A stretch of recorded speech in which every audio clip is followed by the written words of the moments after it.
अगर आप इतिहास में रुचि रखते हैं तो आपको भी एंशियंट साइट्स विजिट करने का शौक होगा ही। आज के इस वीडियो में हम आपको कुछ ऐतिहासिक प्लेसेस के बारे में बताने जा रहे हैं जिनकी एक्सप्लेनेशन दे पाना साइंटिस्ट के लिए भी टेढ़ी खीर हो गई। तो चलिए शुरू करते हैं आज की इस वीडियो को। The unfinished obelisk. इजिप्ट का अनफिनिश्ड ऑबेलिस्क एक बेहद खास मॉन्यूमेंट है।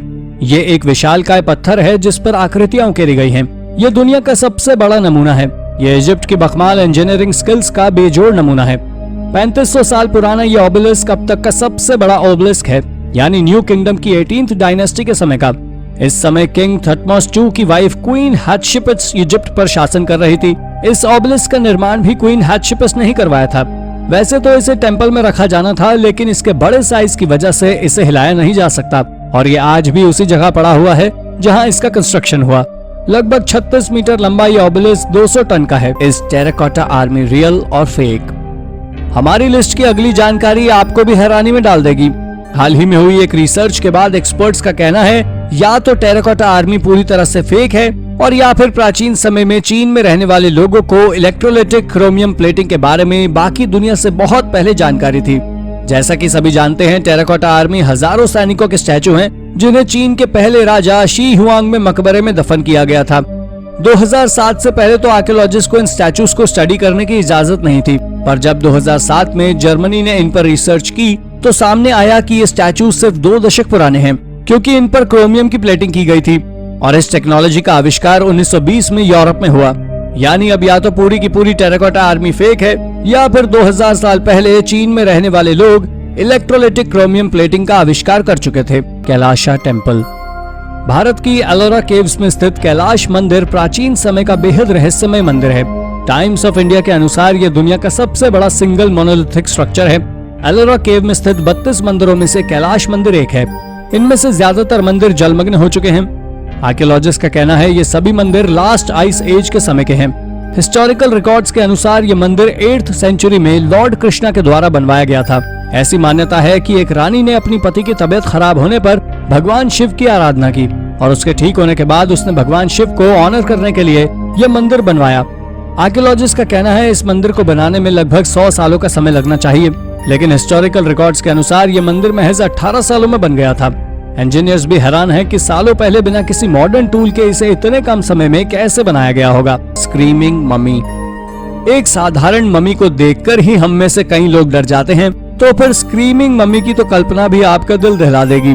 कायरो में एक ऐसी मम्मी है जो चीखती हुई दिखाई पड़ती है। कहा जाता है कि ये प्रिंस पेंटा की बॉडी है जिसने 1155 BC में अपने ही पिता की हत्या करवा दी थी। जिस तरह उसके शरीर को दफन किया गया था उससे ये साफ था कि वो एक लोकप्रिय राजा नहीं था। उसका शव शीप बॉडी में लपेटा गया था और प्राचीन इजिप्शियन इसे अपवित्र मटेरियल मानते थे। यहाँ तक कि उसकी बॉडी को बिना किसी एम्बाल्मिंग फ्लूइड लगाए प्राकृतिक रूप से मम्मीफाई करने के लिए छोड़ दिया गया। अभी तक इस बात का पता नहीं लगाया जा सका है कि क्या उसकी मौत चिल्लाते हुए हुई थी या फिर ऐसा दर्शाया गया था कि वो चिल्ला रहा है। ग्रोबल मैन। डेनमार्क के मोस्ट गार्ड म्यूजियम में सबसे ज्यादा ध्यान आकर्षित करने वाला अवशेष ग्रोबल मैन है। ये मम्मी देखने में विचित्र है कि ये 2300 साल पुराना शव आज भी इसके खुद के स्किन, हेयर्स और यहाँ तक कि नाखून भी हैं। ऐसा माना जा रहा है कि चूंकि ये कॉर्प्स एक पीट बॉग में दफन थी और इसी वजह से इतनी अच्छी तरह प्रिजर्व्ड है। इसे सबसे पहले 1952 में खोजा गया। हालांकि जिन लोगों ने खुदाई कर इसे बाहर निकाला वो इसके महत्व को नहीं समझ पाए थे, बल्कि डर के भाग गए थे। वैसे तो डेनमार्क में हर साल बॉग्स के कई शव निकाले जाते हैं, लेकिन ग्रोबल मैन सबसे अच्छी तरह प्रिजर्व्ड और फेमस है। फिजिकल एविडेंस से पता चलता है कि इसकी मौत की वजह बलि थी। बरीड इन पॉट्स। वैसे तो आपने प्राचीन काल के अलग अलग बरियल मेथड्स के बारे में सुन रखा होगा, लेकिन ये सबसे अनोखा है। फ्रेंच आइलैंड के कॉर्सिका में आर्कियोलॉजिस्ट ने एक अजीब नेक्रोपोलिस खोज निकाला जिसमें 40 रहस्यमयी टूम है। इनमें से अधिकतर में बड़े बड़े पॉट्स में ह्यूमन रिमेन्स को रखा गया था। ये कब्रिस्तान आइलैंड के उत्तरी हिस्से में पाया गया है। पुरातत्वविदों के अनुसार ये अवशेष 3rd और 5th सेंचुरी के समय के हैं, जब रोमन साम्राज्य अपने पतन पर था। यहाँ अधिकतर लोगों को एम्फोरस में दफन किया गया है। प्राचीन समय में इन बर्तनों का प्रयोग ऑलिव ऑयल और वाइन रखने में किया जाता था। अजीब बात यह है कि वैज्ञानिक आज भी नहीं पता लगा पाए हैं कि यहाँ कौन लोग रहा करते थे। किसी भी एंशिएंट टेक्स्ट में यहाँ रहने वाले लोगों के बारे में जानकारी नहीं दी गई है। ऐसे में ये लोग कौन थे और इन्हें इस तरह पॉट्स में क्यों दफनाया गया, ये बात पुरातत्वविदों के लिए भी रहस्य बनी हुई है। Colossal Stonehenge. Olmec civilisation 1200 BC से 400 एडी के समय में गल्फ ऑफ मेक्सिको में रहा करती थी, यानी एज़टेक और इनका सिविलाइजेशन से भी सालों पहले। हमारे पास सिर्फ इन लोगों से जुड़े अवशेष हैं और हम इनके बारे में ज्यादा कुछ नहीं जानते। ये प्राचीन समय की सबसे रहस्यमय सभ्यता रही है। कोई ये तक नहीं जानता कि ये लोग कहां से आए और कहां चले गए। साल लोरेंजो नाम की एक साइट से आर्कियोलॉजिस्ट को 10 विशालकाय सर मिले हैं। आप इनके बड़े साइज का अंदाजा इसी बात से लगा सकते हैं कि इनमें से कुछ का सर्कमफेरेंस 4.5 मीटर और लंबाई 3 मीटर है। लेकिन आर्कियोलॉजिस्ट भी ये नहीं समझ पा रहे हैं कि इन लोगों ने सिर्फ हेड्स ही क्यों बनाए, पूरा शरीर क्यों नहीं। हिस्टोरियंस का कहना है ये स्टोनहेंज ओल्मेक सिविलाइजेशन के राजाओं के होंगे, लेकिन इनसे जुड़ी कोई भी रिकॉर्ड्स अभी तक नहीं मिले हैं और ये साइट पुरातत्वविदों के लिए भी रहस्य बनी हुई है। शिपरेक्ड गोल्ड। एक पुराने शिपरेक में सालों पहले गुम हुए स्पेनिश खजाने की तलाश सालों से जारी है। हाल ही में एक ट्रेजर हंटर जो कि इस शिप को ढूंढ रहा था, उसने एक सोने का सिक्का खोज निकाला है। न्योस्त्रा सोनोरा दी अटोचा नाम का ये शिप फ्लोरिडा के ऑफ कोस्ट का सबसे रहस्यमय शिपरेक है। ये सिक्का जुलाई में समुद्र तट से 9 मीटर की गहराई पर पाया गया। ये काफी दुर्लभ गोल्ड कॉइन है। इसकी कीमत 72 लाख रुपए एस्टिमेट की गई है। इस शिपरेक को 1985 में खोजा गया था। इसे 2014 में दुनिया के सबसे वैल्यूएबल शिपरेक के रूप में Guinness book of world record में भी जगह मिली। 1622 में जब ये शिप डूबा, तब आज की करेंसी में इस जहाज के सामान की कीमत 2800 करोड़ रुपए थी। लेकिन इसमें से सिर्फ एक कॉइन ही मिला है। बाकी खजाना कहाँ है, ये बात आज भी सभी के लिए रहस्य है। मिस्ट्री हिल। मिस्ट्री हिल को अमेरिका का स्टोनहेंज के नाम से भी जाना जाता है। हालांकि इसमें स्टोनहेंज जैसा कुछ भी नहीं है। ये अंडरग्राउंड स्ट्रक्चर हैं जो पत्थरों के बने हुए हैं। ये अमेरिका की सबसे पुरानी साइट है। आर्कियोलॉजिस्ट के अनुसार ये साइट लगभग 4000 साल पुरानी है। ये साइट एक तरह का मेगालिथिक एस्ट्रोनॉमिकल कॉम्प्लेक्स है, लेकिन इसे किन लोगों ने बनवाया ये अभी तक रहस्य बना हुआ है। कुछ लोग मानते हैं इसे नेटिव अमेरिकन लोगों ने बनवाया था, बल्कि कुछ अन्य लोगों का कहना है कि इसे आयरिश मॉन्क सिविलाइजेशन के लोगों ने बनवाया था। 1937 में इसे विलियम नाम के एक आर्कियोलॉजिस्ट ने खोजा था। उनका कहना था मॉन्क लोगों ने इस साइट को वाइकिंग से हथिया लिया था, यानी कोलंबस के अमेरिका पहुंचने के बहुत पहले मॉन्क लोग अमेरिका की खोज कर चुके थे। लेकिन इस थ्योरी को कभी प्रूव नहीं किया जा सका।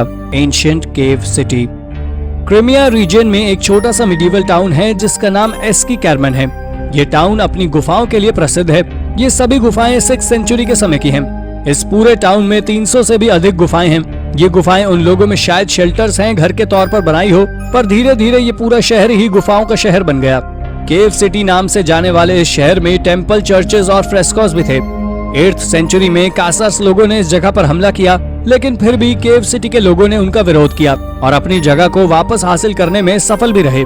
इसके बाद वो 13वीं सदी यानी मंगोलों के आने तक के लिए यहाँ रहे। Medieval sword pyramid. हाल ही में एक शौकिया ट्रेजर हंटर ने कुछ ऐसा खोज निकाला जिसे देखकर सभी हैरान हैं। पुरातत्वविद इसे स्वॉर्ड पिरामिड का नाम दे रहे हैं।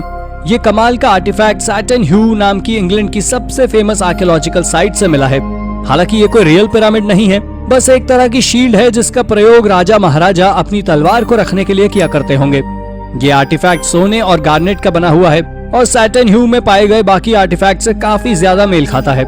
बेसिकली ये एक लिड था जो देखने में पिरामिड जैसा लगता था, जिसे एक्सपेंसिव गार्नेट्स का यूज करके डेकोरेट किया गया था, जिसे जरूर श्रीलंका या फिर भारत से मंगवाया जाता था। ये इस बात का भी सबूत है कि सालों पहले भी एशिया और यूरोप के बीच में इंपोर्ट एक्सपोर्ट होता था। द इनका हुआका कॉम्प्लेक्स। पेरू के कस्को में स्थित द ग्रेटर कुएनको कॉम्प्लेक्स इनका सिविलाइजेशन के समय में पवित्र स्थल माना जाता था। ये साइट भले ही छोटी हो, पर इसमें पत्थर को कार्व करके बनाई गई कई कमाल के मॉन्यूमेंट्स हैं। ज्यादातर रिसर्चर्स ये मानते हैं कि इन्हें 1418 से 1472 एडी के समय बनवाया गया था, लेकिन केनको ग्रैंड नाम के मॉन्यूमेंट को समझ पाना पुरातत्वविदों के लिए भी मुश्किल हो रहा है। इस साइट के सेंटर में एक गोलाकार क्षेत्र है जो चारों ओर से गुफाओं से घिरा हुआ है। ये गुफाएं हाथों से कार्व की गई थी। यहाँ पत्थरों को पीट कर बनाई गई कुछ आकृतियां भी हैं। कुछ आर्कियोलॉजिस्ट का कहना है ये सीट्स हैं जिनका इस्तेमाल समुदाय के एलीट मेंबर्स किया करते थे। लेकिन ये कॉम्प्लेक्स क्यों यूज किया जाता है और यहाँ किस तरह की सेरेमनीज होती थी, ये बात पुरातत्वविदों के लिए भी बड़ा रहस्य बनी हुई है। Mysterious stone monuments. Rujm el Hiri एक रहस्यमय मॉन्यूमेंट है। यह इंग्लैंड के स्टोनहेंज जितना ही पुराना और रहस्यपूर्ण है। ये एक अरबी शब्द है और इसका मतलब होता है स्टोन ऑफ वाइल्ड कैट। इसमें पत्थरों से बने हुए 5 कॉन्सेंट्रिक सर्कल्स बने हुए हैं और इन सर्कल्स के ठीक बीच में बरियल मूंड बना हुआ है। ये स्ट्रक्चर लगभग 5000 साल पुराना है। हिब्रू में इस स्ट्रक्चर को अलग ही नाम दिया गया है। इसका नाम है गिलगल रिफेम, जिसका मतलब होता है व्हील ऑफ जायंट्स। कुछ लोगों का मानना है ऐसा इसके बड़े आकार की वजह है। इसे 1967 में 6 दिन चले युद्ध के बाद खोजा गया, जब इजराइल ने सीरिया के गोलन हाइट्स पर कब्जा कर लिया। चूंकि इस मॉन्यूमेंट की हाइट काफी छोटी है, ये जमीन से सिर्फ 2.5 मीटर ऊंचा है, इसलिए किसी ने इसे देखा ही नहीं। ये लगभग 20,000 वर्ग मीटर के एरिया में फैला हुआ है, लेकिन रिसर्चर्स आज भी ये नहीं पता लगा पा रहे हैं कि इस रहस्यमय दिखने वाली स्ट्रक्चर्स को क्यों यूज किया जाता था। Biblical earthquakes. हाल ही में यरूशलेम के आर्कियोलॉजिस्ट ने दावा किया कि 2800 साल पहले इजराइल में एक अर्थक्वेक आया था। हालांकि किसी भूकंप का आना कोई शॉकिंग बात नहीं है। अजीब बात यह है कि आर्कियोलॉजिस्ट का दावा है कि ये इस भूकंप का जिक्र बाइबल में भी है। ये अजीब खोज डेविड नेशनल पार्क शहर में हुई। आर्कियोलॉजिस्ट का कहना है कि यहाँ किसी हादसे में बर्तन तथा अन्य सामान टूट गया था। उनका यह भी कहना है कि इसी अर्थक्वेक में इस जगह की इमारतों के पत्थर भी गिरकर टूटे होंगे। इस अर्थक्वेक की डेट्स एमोस और ज़ेचारिया नाम की बुक्स में डिस्क्राइब किए गए भूकंप से मेल खाती है। तो क्या वाकई ये बाइबल में इसी भूकंप की बात की गई थी, या फिर ये महज एक कोइंसिडेंस है? आपको क्या लगता है? अपने विचार हमें कमेंट में जरूर बताएं। Ancient fruit. हाल ही में इजिप्ट में आर्कियोलॉजिस्ट ने सालों पुराने फल खोज निकाले हैं। ये फ्रूट स्टोनीज हेराक्लियन नामक जलमग्न शहर में पाए गए थे। इसी शहर में क्लियोपात्रा का प्रसिद्ध महल भी था। आर्कियोलॉजिस्ट को यहाँ से फलों से भरी हुई टोकरी मिली है और उनका कहना है कि ये फ्रूट्स 2400 साल पुराने हैं। ये शहर 331 बीसी से पहले, यानी अलेक्जेंडर के सिटी ऑफ अलेक्जेंड्रिया बसाने के पहले मेडिटेरेनियन में सबसे बड़ा बंदरगाह हुआ करता था। European institute of under water archaeology के रिसर्चर्स की टीम ने फ्रांस के आर्कियोलॉजिस्ट फ्रैंक गॉडियो के नेतृत्व में इसे खोजा। ये टीम सालों से इस जलमग्न शहर पर स्टडी कर रही थी। आर्कियोलॉजिस्ट का मानना है कि ये फ्रूट मृत लोगों के लिए थे और इस जगह को बरियल साइट के तौर पर इस्तेमाल किया जाता था। Ancient dagger. भारत के तमिलनाडु में रिसर्चर्स को पुराने समय का एक डैगर मिला है। आर्कियोलॉजिस्ट का कहना है ये डैगर किसी प्राचीन रहस्यमय सिविलाइजेशन का है जो लगभग 2500 साल पहले यहाँ रहती थी। ये डैगर आर्कियोलॉजिस्ट को कैंथगई नाम के गांव से मिला है। सालों बाद भी ये आज काफी अच्छी तरह प्रिजर्व्ड है। इसमें स्टील का ब्लेड लगा है जो लगभग 41 सेंटीमीटर लंबा है। इसमें लगा लकड़ी का हैंडल आज भी सही सलामत है। आर्कियोलॉजिस्ट का कहना है 3rd सेंचुरी बीसी से 3rd सेंचुरी एडी के बीच के समय में लोग इस हथियार का यूज किया करते थे। इस डैगर के अलावा पुरातत्वविदों को यहाँ से और भी अवशेष मिले हैं। इसके अलावा आर्कियोलॉजिस्ट को यहाँ से मिट्टी और ईंटों के बने घर भी मिले हैं। इसके अलावा इस रहस्यमय सिविलाइजेशन के लोग खेती भी किया करते थे, पर ये कौन थे इसके बारे में आर्कियोलॉजिस्ट कुछ नहीं जानते। Aztec tunnel. मेक्सिको के आर्कियोलॉजिस्ट ने हाल ही में एक बहुत ही कमाल की खोज की, लेकिन बाद में उन्हें इसे दोबारा कवर करने के लिए बाध्य किया गया। ये खोज सैकड़ों साल पहले बनी एक टनल की थी और ये टेनोक्टिट्लन नामक शहर में स्थित थी। ये शहर एक समय में एज़टेक एम्पायर की राजधानी हुआ करता था। ये शहर वाकई बहुत कमाल का था। यहाँ वाटरवेज, डाइक्स, डैम्स आदि के साथ फ्लड कंट्रोल सिस्टम्स भी थे। इस टनल का प्रयोग भी भीषण बारिश के समय बाढ़ से बचाव के लिए ही किया जाता था। आर्कियोलॉजिस्ट का कहना है हो सकता है इसे स्पेनिश लोगों द्वारा बनाया गया हो, लेकिन इसमें इस्तेमाल किया गया मटेरियल काफी पुराना था।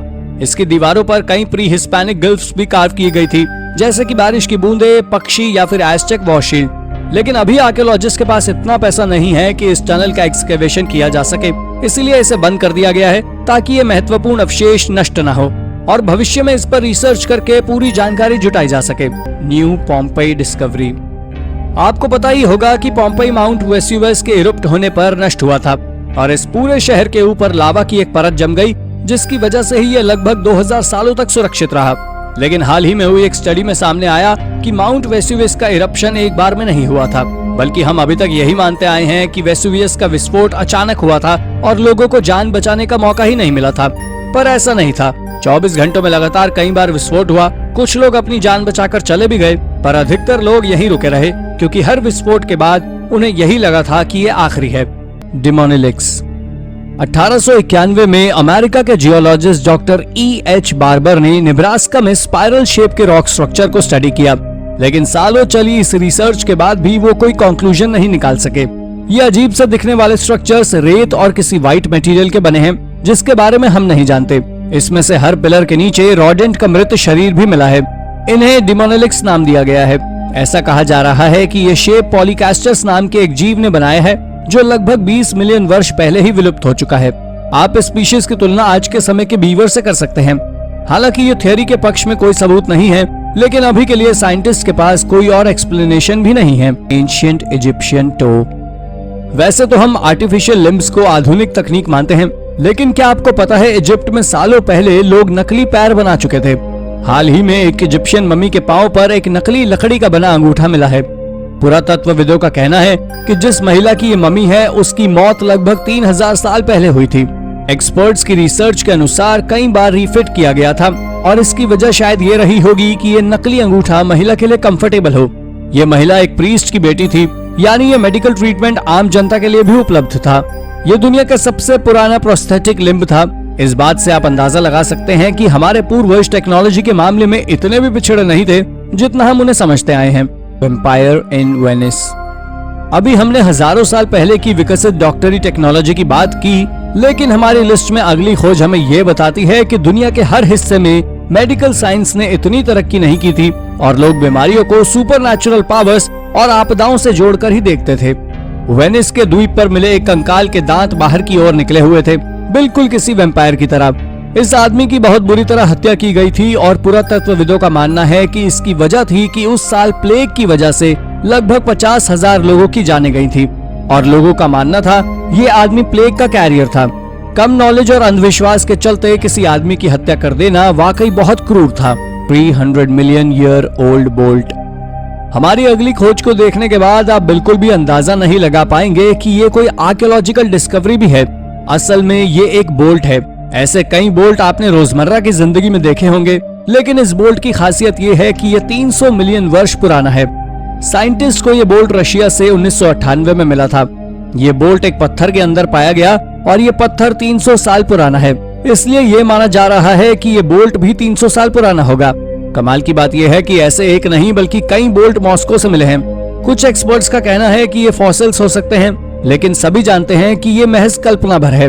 वास्तव में बोल्ट जैसी दिखने वाली ये आकृतियां क्या हैं, ये बात आज भी पुरातत्वविदों के लिए रहस्य बनी हुई है। एंटिकाइथेरा मटेरियल।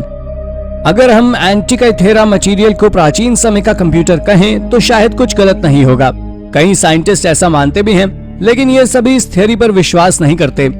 इसे 2000 साल पुराने एक शिपरेक पर खोजा गया था। आज भी ये ऑब्जेक्ट एक्सपर्ट्स की समझ के परे है और इस जैसा दूसरा डिवाइस अभी तक नहीं मिला। हालांकि ये अच्छी तरह प्रिजर्व भी नहीं है, इसलिए ये पता लगाना काफी मुश्किल है कि ये किस तरह काम करता था। लेकिन इसके कुछ हिस्सों को देखकर लगता है कि ये घड़ी के मैकेनिज्म पर काम करता था। वैज्ञानिकों का अनुमान है कि ये प्राचीन युग का एंशिएंट क्लॉकवर्क नेविगेशन डिवाइस था। अगर ये सच है तो हम इसे जीपीएस का पूर्वज समझ सकते हैं। अगर ये डिवाइस कॉमन थे तो इस तरह के और डिवाइसेस भी ग्रीक शिपरेक्स पर मिलने चाहिए, तभी हम इसके बारे में कोई निश्चित थ्योरी दे पाएंगे। The picks. ऐसा माना जाता है कि पिक्स लोगों ने स्कॉटलैंड पर करीब 1200 साल तक राज किया। हालांकि हम पिक्स लोगों के बारे में ज्यादा कुछ नहीं जानते और सालों बाद भी ये सभ्यता आज भी वैज्ञानिकों के लिए रहस्य बनी हुई है। यहाँ तक कि पिक्स नाम भी इन्हें रोमन समुदाय से मिले अवशेषों से दिया गया है। इन लोगों की कोई रिटन लैंग्वेज नहीं थी। इन लोगों के बारे में हमें थोड़ा बहुत अंदाजा हम इनके द्वारा बनाए गए मॉन्यूमेंट से लगाते हैं और यही वजह है कि जब इस सभ्यता से जुड़ी हर खोज आर्कियोलॉजिस्ट को आकर्षित करती है। हाल ही में रोसई आइलैंड पर एक पत्थर पर हैंडप्रिंट पाया गया है जिसे एक पिचिश मेटल स्मिथ ने बनाया था। ये हैंडप्रिंट लगभग 1500 साल पुराना है। पुरातत्वविदाओं का कहना है कि ये आदमी शायद कॉपर मेटल से जुड़ा काम किया करता था और इसके आसपास बने इस एनविल और हर्थ से बने इस घर में रहा करता था। उसके हाथ के साथ उसके नीज के प्रिंट भी साइड पर पाए गए हैं। Monster painting of China.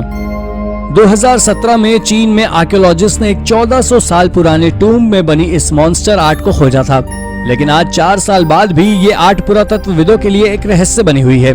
इस टूम्ब की दीवार पर नेकेड ह्यूमनॉइड पंखों वाले घोड़े के साथ साथ एक मॉन्स्टर का भी चित्र था। इस मॉन्स्टर के चित्र को देखकर ऐसा लगता है जैसे कि ब्लू फायर का बना हो। इस एरा के पाए गए किसी भी टूम्ब में इस तरह की आकृतियां नहीं पाई गई हैं। इस टूम्ब में बनी बाकी पेंटिंग में निवासियों को घुड़सवारी करते हुए भी दिखाया गया है, यानी सिर्फ इसी एक दीवार पर बने चित्र बाकियों से अलग हैं। आर्कियोलॉजिस्ट इन वॉल पेंटिंग को समझ नहीं पा रहे हैं। अगर हम इन पेंटिंग को समझ पाए तो शायद ये रहस्य सुलझा पाएंगे कि ये मकबरा किसका है। तब तक ये पेंटिंग और ये टूम्ब दोनों हमारे लिए रहस्य ही बना रहेगा। स्टोन लैबिरिंथ्स। कोई भी ये बात नहीं समझ पा रहा है कि उत्तरी रूस के छोटे से आइलैंड पर सालों पहले यहाँ रहने वाले लोगों ने स्टोन लैबिरिथ्स क्यों बनवाए। बोल्शोई ज़ैट्स्की आइलैंड पर बने इन लैबिरिथ्स को देखकर तो आपको ऐसा ही लगेगा जैसे आपको फिल्म देख रहे हो। इस पूरे क्षेत्र में आपको पत्थर के बने स्टोनहेंज देखने को मिलेंगे और इनको देखकर आपको ऐसा लगेगा जैसे इनका निर्माण हाल ही में हुआ हो, पर असल में ये 30,000 BC के समय के हैं। हालांकि कोई नहीं जानता कि इन्हें किसने बनाया था और सबसे अलग और सुनसान आइलैंड पर इन्हें बनाने का उद्देश्य क्या था। आर्कियोलॉजिस्ट का मानना है कि ये इविल स्पिरिट्स पकड़ने या सेरेमनीज की जगह थी, लेकिन सच क्या है कोई नहीं जानता। पुमु पुनको ये है बोलिविया के सबसे विशालकाय मंदिरों में से एक। टिकावाकानाको की साइट पर स्थित ये मंदिर 300 से 1000 एडी के बीच में बनवाया गया था, यानी ये इनका एम्पायर से भी पहले बनवाया था। ऐसा माना जाता है कि इसे टिवानाकू एम्पायर में बनवाया गया था, लेकिन पुरातत्वविद भी ये नहीं जानते कि इस मंदिर को क्यों बनवाया गया था। ये लोग इनका सिविलाइजेशन से पहले यहाँ रहा करते थे। हालांकि इनका लोगों के आने से पहले टिवानाकू सिविलाइजेशन खत्म हो चुकी थी। यहाँ कई मेगालिथिक स्ट्रक्चर हैं जिसे पत्थर पर कार्व करके बनाया गया है। इसमें से ज्यादातर तो अभी भी इतने परफेक्टली फिट हैं कि इनके बीच में ब्लेड तक जाने की जगह नहीं है। एक्सपर्ट्स भी हैरान हैं कि बिना किसी टेक्नोलॉजी के इन लोगों ने ये स्ट्रक्चर्स कैसे बनाए होंगे। सबसे हैरानी की बात तो ये है कि जब इन लोगों ने ये स्ट्रक्चर्स बनाए थे तब पहिए का भी आविष्कार नहीं हुआ था। इन लोगों की कोई रिटर्न स्क्रिप्ट भी नहीं थी, इसलिए ये सभ्यता और इसके लोग आज भी हमारे लिए रहस्य बने हुए हैं। क्लावा केयर्न्स। क्लावा केयर्न्स ब्रॉन्ज एज का एक संरक्षित कब्रिस्तान है। ये सिमेट्री स्कॉटिश हाईलैंड के इन्वर्नेस में स्थित है। इसकी सबसे अजीब बात यह है कि अजीब से रिंग शेप के केयर्न्स लंबे खड़े पत्थरों से बनी हुई है। यहाँ का सबसे पुराना बरियल 4000 साल पुराना है। स्कॉटिश टूरिज्म के अनुसार ये स्कॉटलैंड के इतिहास का बेहतरीन नमूना है। इस कब्रिस्तान को 2 अलग अलग समूह के लोग इस्तेमाल किया करते थे। 2000 BC में एक रहस्यमय समूह इसका इस्तेमाल करता था और उसके 1000 साल बाद दूसरे समूह ने इसे इस्तेमाल किया। हिस्टोरियंस का कहना है बरियल ग्राउंड से पहले यहाँ पर खेती के अवशेष भी मिले हैं, लेकिन यहाँ रहने वाले ये 2 समूह कौन थे ये आर्कियोलॉजिस्ट के लिए एक रहस्य है। Ancient city of Knossos.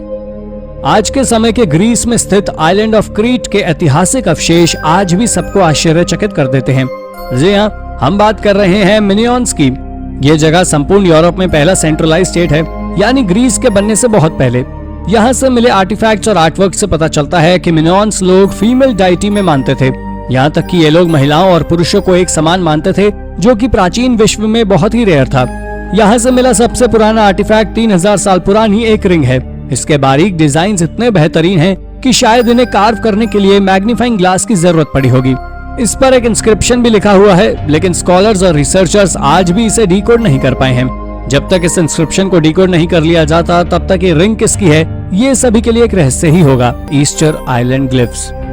वैसे तो ईस्टर आइलैंड अपने विशालकाय स्टैचूज के लिए फेमस है, लेकिन 19वीं सदी में एक्सप्लोरर्स ने आर्टिफैक्ट्स का खजाना खोज निकाला है। इन आर्टिफैक्ट्स पर एक रहस्यमय भाषा में सिंबल्स थे जिन्हें आर्कियोलॉजिस्ट भी समझ नहीं पा रहे हैं। ये आर्टिफैक्ट्स ग्लिफ्स में स्क्रोल्ड हैं, जिन्हें कभी डिकोड नहीं किया जा सका। इन ग्लिफ्स को रोंगो कहा जाता है। इस तरह की राइटिंग्स 1864 में एक रोमन चर्च में मिली थी। ये कुल 26 वुडन टैबलेट्स थे जिन्हें ग्लिफ्स में रखा गया था। सैकड़ों साल पहले खोजे जाने के बाद भी इन्हें अब तक डिकोड नहीं किया जा सका है। पुरातत्वविदों का कहना है कि अगर इसे डिकोड कर लिया जाए तो यहाँ सालों पहले रहने वाले लोगों के बारे में जानकारी जुटाई जा सकती है। तब शायद हम ये भी पता लगा पाएंगे कि ये सभ्यता नष्ट कैसे हुई। Wari trophy skulls. Wari empire 600 से 1000 एडी के समय पेरुवियन एंडीज में फला फूला। ये पहली ऐसी सभ्यता थी जहां लोगों ने अपनी टेरिटरी का विस्तार करने के लिए पॉलिटिकल और इकोनॉमिकल पावर का यूज किया। यहाँ पर वायलेंस काफी ज्यादा होता था।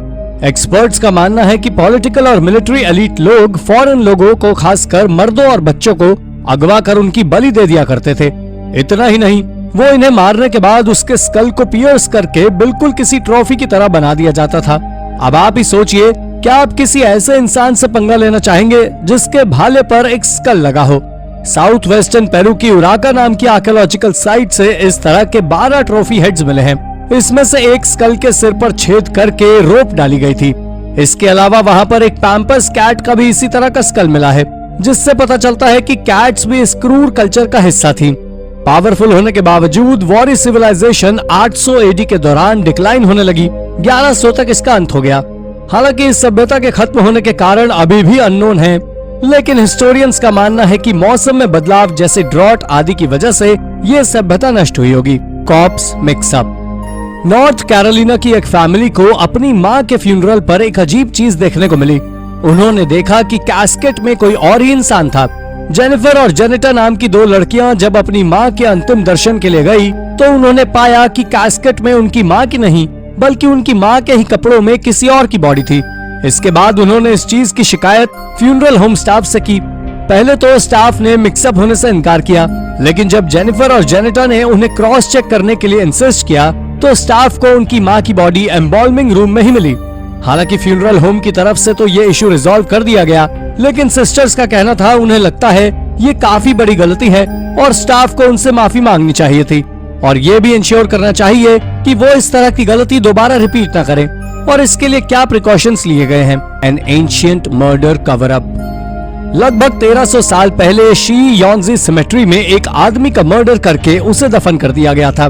शी यानजी नॉर्थ सेंट्रल चाइना का एक एंशिएंट बरियल ग्राउंड है। गैस पाइपलाइन वर्कर्स ने 2002 में इस ग्रेवयार्ड को खोजा और 2009 में यहाँ पर एक्सकेवेशन शुरू हो गया। 2011 में रिपोर्ट में सामने आया कि 4 लोग, एक आदमी, एक औरत, एक बच्चा और ये आदमी जिसका मर्डर हुआ था। हालांकि इस आदमी की डेथ फैमिली से 700 साल बाद हुई थी, जिससे पता चलता है उसकी फैमिली से कोई लेना देना नहीं था। इस आदमी की बॉडी एक शाफ्ट में मिली है जिसे ग्रेव रॉबर्स यूज किया करते थे। इसीलिए पहले हिस्टोरियन सोच रहे थे कि शायद ये ग्रेव रॉबरी के वक्त ही मर गया होगा या फिर उसे किसी ने मार दिया होगा। लेकिन रीसेंट स्टडी में सामने आया कि उस विक्टिम की डेथ के सालों पहले से वो ग्रेव यूज में ही नहीं थी, यानी वो रॉबर नहीं था। विक्टिम की बॉडी पर कई निशान थे जिससे पता चलता था किसी ने शार्प ऑब्जेक्ट से उसके शरीर पर वार किए हैं और उसके बाद शायद किसी ने उसकी बॉडी को छिपाने के लिए शाफ्ट में फेंक दिया होगा। लेकिन किसने और क्यों, ये अभी भी एक रहस्य बना हुआ है। Airbnb is watching you. हाल ही में Airbnb में ठहरी एक टिकटॉकर आर्लन काफी शॉक हो गई जब उन्हें एक सर्विलियंस डिवाइस की एक रिसिप्ट मिली। इस रिसिप्ट को उन्होंने सोशल मीडिया पर भी पोस्ट किया। इस रिसिप्ट में कैमरा, फ्लैश ड्राइवर्स और रिकॉर्डर्स आदि का बिल था। इन इक्विपमेंट्स पर हजारों डॉलर खर्च किए गए थे। इसके अलावा इस रिसिप्ट पर की चेन, ऑडियो रिकॉर्डर जैसी चीजें भी थी।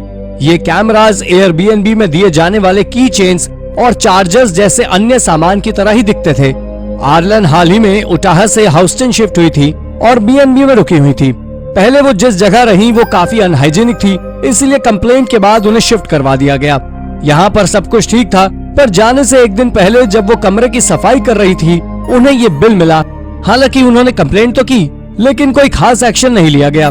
नो डाउट इस तरह की कंपनीज हमें नई जगहों पर रुकने के लिए फैसिलिटीज तो देती हैं, लेकिन इन इंसिडेंट से हमें ये सीख लेना चाहिए कि कहीं भी रहने से पहले हमें एक बार खुद क्रॉस चेक कर लेना चाहिए। Severed bear claw. North Carolina की ब्लैक माउंटेन में मूनी हैम नाम की औरत ने सुबह जॉगिंग के समय कुछ बेहद अजीब देखा। पहली नजर में तो उन्हें समझ नहीं आया कि ये क्या था। उन्हें लगा कि ये शायद किसी का हैलोवीन कॉस्ट्यूम होगा, पर जब उन्होंने नजदीक से देखा तो उन्हें समझ आया कि ये एक भालू का पंजा है। इसको एक सॉल्ट बैग के पास रखा गया था, शायद बॉडी पार्ट्स को प्रिजर्व रखने के उद्देश्य से। इस एरिया में ये प्रॉब्लम नई नहीं थी। इस एरिया में पहले भी इलीगल ट्रैपिंग की वजह से कई भालुओं के लिम्स कटने की बात सामने आई है। नॉर्थ कैरोलिना में बेयर ट्रैपिंग गैर कानूनी है, लेकिन ब्लैक मार्केट में नेचुरल रेमेडीज के लिए इनकी काफी डिमांड है। आपको जानकर हैरानी होगी कि चाइना में एक बाउल बियर सूप की कीमत 75,000 रुपए के करीब है, लेकिन लिम्स कटने की वजह बेयर्स को काफी प्रॉब्लम होती है। उनकी शिकार करने की क्षमता कम हो जाती है, इन्फेक्शन आदि का खतरा भी बढ़ जाता है। अपनी जरूरतों के लिए इन बेजुबान जानवरों को नुकसान पहुंचाना कहां तक सही है? अपने विचार हमें कमेंट करके जरूर बताएं। Alarming X ray. इस साल की शुरुआत में मैसाचुसेट्स नाम के शहर में रहने वाले ब्रैडफोर्ड गॉशियर नाम के एक व्यक्ति को थ्रोट ड्राइनेस की शिकायत हुई। पहले तो उन्हें लगा कि शायद पिछली रात बर्फ हटाने की वजह से उन्हें ये शिकायत हुई है, पर जब उन्हें पानी निकलने में भी प्रॉब्लम होने लगी, उसके बाद उनका टेंशन बढ़ा जब उनकी फैमिली ने एक एयरपॉड मिसिंग पाया। उन्हें डर था कि कहीं ब्रैडफोर्ड ने एयरपॉड निगल तो नहीं लिया। जब चेस्ट में पेन बढ़ने पर उन्होंने एक्सरे करवाया तो उन्हें पता चला कि खोया हुआ एयरपॉड उनके एसोफेगस के निचले हिस्से में फंसा हुआ था और उन्हें इमरजेंसी एंडोस्कोपी करवानी पड़ी। हालांकि एंडोस्कोपी सक्सेसफुल रही और डॉक्टर्स ने एयरपॉड बाहर निकाल दिया। Living in a shed. Southern England में एक रूटीन इंस्पेक्शन के दौरान पाया गया कि एक पब्लिक हेल्थ ऑर्गेनाइजेशन के एम्प्लॉय ने पाया कि एक बिजनेस एम्प्लॉय पीछे की तरफ शेड में रह रहा है। वो आइसोलेशन के लिए कार्डबोर्ड्स का यूज कर रहा था। अथॉरिटीज ने जल्दी ही एक्शन लिया और शेड को गिरा दिया। इसके अलावा उन्होंने रेस्टोरेंट को हिदायत भी दी कि उन्हें यहाँ रहने वाले वर्कर्स और उनके रहने की सुविधाओं के लिए इंतजाम करने होंगे। हालांकि ये पहली बार नहीं था जब रेस्टोरेंट के वर्कर्स के इस तरह की पुअर कंडीशन में रहने का मामला सामने आया हो। 2020 के अंत में इंस्पेक्टर्स के सामने 3 स्टाफ मेंबर्स के बेसमेंट में सोने की बात सामने आई थी। उन्हें यहाँ पर एक यूरिन से भरी बकेट भी मिली थी। जिस कंडीशन में ये वर्कर्स रह रहे थे वो ना सिर्फ डेंजरस थी बल्कि अनहाइजीनिक भी थी। विलेज मैनेजर ने टेम्पररी रूप से बिजनेस का लाइसेंस रद्द कर दिया था, लेकिन ऐसे केसेस हमें ये सोचने पर मजबूर जरूर कर देते हैं कि चमक दमक वाले रेस्टोरेंट्स के पीछे एक काली दुनिया भी है, डाइंग डॉल्फिन्स। ऑस्ट्रेलिया के एडिलेड शहर में पोर्ट नदी में डॉल्फिन्स पाई जाती हैं। खास बात यह है कि ये बहुत कम डॉल्फिन स्पीशीज ही अर्बन एरियाज में पाई जाती हैं। ये रिवर एडिलेड डॉल्फिन सेंचुरी का एक पार्ट है और ऐसा माना जाता है कि ये डॉल्फिन्स के लिए सेफ प्लेस होगी। लेकिन कुछ समय से डॉल्फिन्स या तो गायब होने लगी या फिर मृत पाई जाने लगी। अगस्त में 12 साल की एक डॉल्फिन मृत पाई गई। इस डॉल्फिन का नाम टालुला था और ये अपनी टेल पर वाटर सरफेस में चलने के लिए जानी जाती थी। टालुला में इमैसिएशन और पुअर स्किन हेल्थ के साइंस थे। इसके अलावा 2 और मछलियां गायब हुई और फिर सेम सिम्टम्स के साथ उनकी बॉडी मिली। हालांकि अभी इन डॉल्फिन्स की डेथ का रीजन सामने नहीं आया है, पर इतना जरूर है कि हमें जल्द से जल्द इस कारण को समझकर रिजॉल्व करने की जरूरत है, क्योंकि पिछले 4 सालों में डॉल्फिन्स की संख्या 20 से घटकर 10 हो गई है। Long dead missing tenant. Imagine करिए कि आपने एक नया फ्लैट खरीदा हो और आप एक्साइटमेंट में अपने नए फ्लैट में शिफ्ट हो रहे हो और वहां आपका स्वागत करने के लिए दरवाजे पर मौजूद हो एक डेड बॉडी। ये वाकई काफी डरावना था और सुनने में आपको शायद किसी मूवी का सीन लग रहा हो, पर पेरिस के एक आदमी के साथ सचमुच ऐसा हुआ, जिसे अपने नए घर में जाने पर उसके पिछले ओनर की बॉडी मिली। ये बॉडी एक कैम्बोडियन इमिग्रेंट की थी जिसका नाम थॉमस नैगिन था, जो एक सिक्योरिटी गार्ड की नौकरी करता था और जॉब जाने और पैसों की तंगी के चलते उसने 2005 में सुसाइड कर लिया। उसके बाद 8 सालों तक उसकी बॉडी अनडिस्टर्ब्ड वहीं पर पड़ी हुई थी। काफी समय तक उसके बिल्स आते रहे और फिर लोगों को लगने लगा कि थॉमस शायद कैम्बोडिया लौट गया और फिर ऑक्शन में इस घर को नीलाम कर दिया गया। इसलिए किसी ने कभी इस घर को खोलकर देखा ही नहीं था और थॉमस का मृत शरीर वहीं का वहीं था।